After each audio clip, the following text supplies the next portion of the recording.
6 महीने भारतीय जनता पार्टी की कृपा से जेल में रहा। 3 अप्रैल को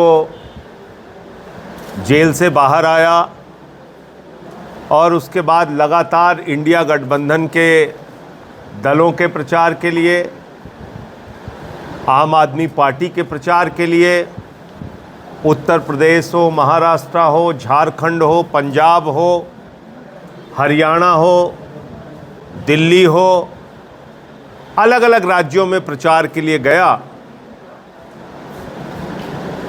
और एग्जिट पोल के नतीजे कुछ भी कह रहे थे, मेरा ये दृढ़ विश्वास था कि जनता इस बार 400 पार नहीं, तड़ी पार करने जा रही है। इतने संसाधनों के साथ भारतीय जनता पार्टी चुनाव लड़ी।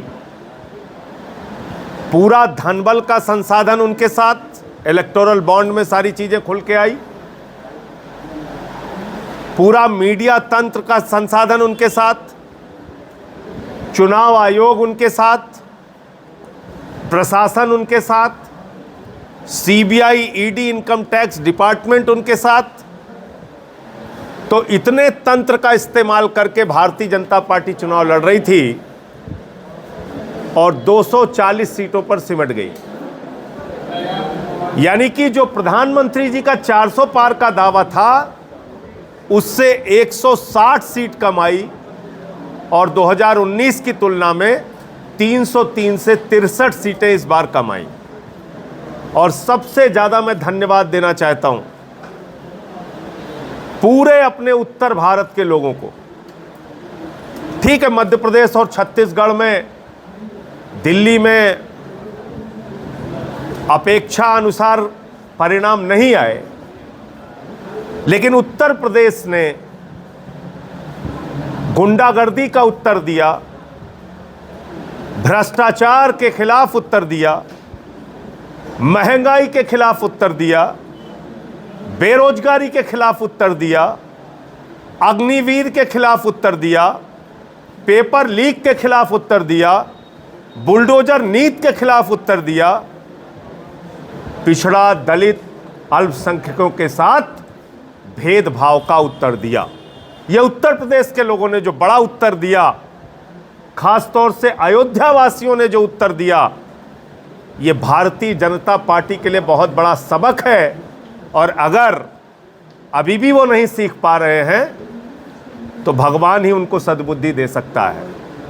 मुझे बहुत अफसोस के साथ ये बात कहनी पड़ रही है कि पहले मुसलमानों को गाली दिया, फिर सिखों को गाली दिया, फिर ईसाइयों को गाली दिया, फिर बौद्धों को गाली दिया, फिर जाटों को गाली दिया, फिर मराठों को गाली दिया, फिर किसानों को गाली दिया, फिर पहलवानों को गाली दिया, और अब अयोध्या वासियों को और हिंदुओं को मां बहन की गालियां दी जा रही हैं।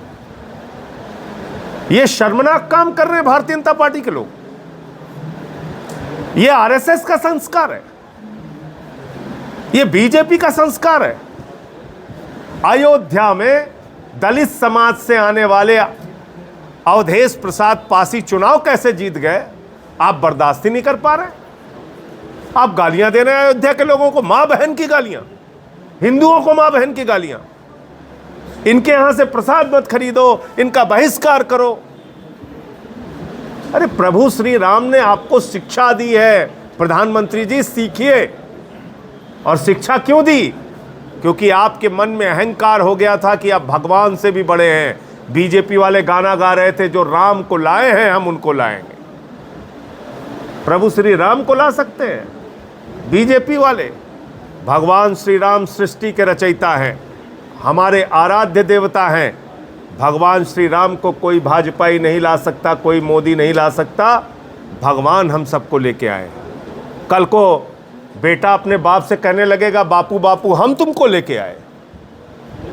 बापू कहेंगे बेटवा हम लाए, कहें नहीं नहीं तुमको हम लेके आए। इतना अहंकार।